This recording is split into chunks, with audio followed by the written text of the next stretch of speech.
Dewan Pimpinan Pusat, DPP, Prabu Pinisi Indonesia bakal menggelar Fun Walk di Makassar pada Minggu, 27 Oktober 2024. Jalan santai ini mengangkat tema masyarakat sehat, kuat menuju Indonesia Emas.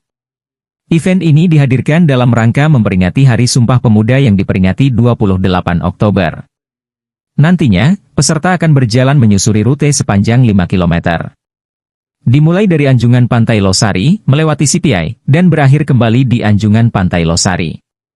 Ketua Umum Prabu Pinisi, Kolonel Purnawirawan Darmainus Kongres menjelaskan bahwa selain untuk memperingati Hari Sumpah Pemuda, Fun Walk juga untuk memperkenalkan Prabu Pinisi Indonesia.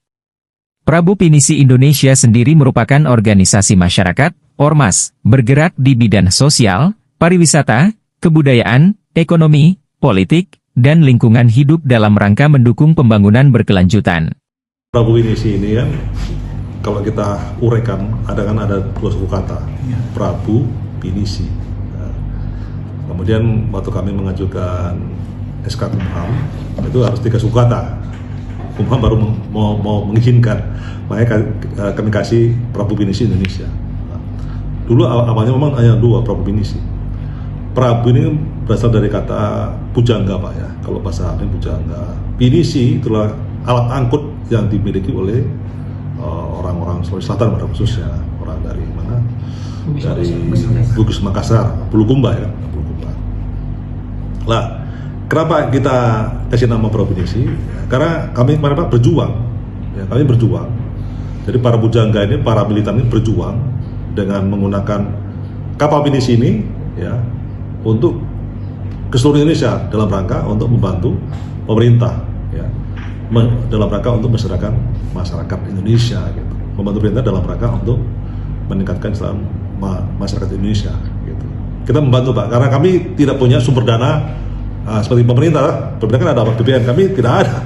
Ormas kan nggak punya sumber dana. Ya mungkin kami hanya sifatnya bersinergi dengan pemerintah dalam rangka untuk mempercepat khususnya pengentasan kemiskinan. Kemudian yang paling krusial sekarang ini masalah ini Pak, masalah stunting ya, karena stunting di Indonesia masih tinggi. Nah, itu kita bantu nanti melalui mungkin program unggulan Pak Prabowo ini ada makan siang gratis, tapi dirubah lagi namanya makan siang bergizi. Kalau kemarin gratis dirubah makan siang bergizi. Nah, itu nanti kami akan bersinergi dengan Badan Gizi Nasional Pak, karena kami sudah kontak dengan mereka.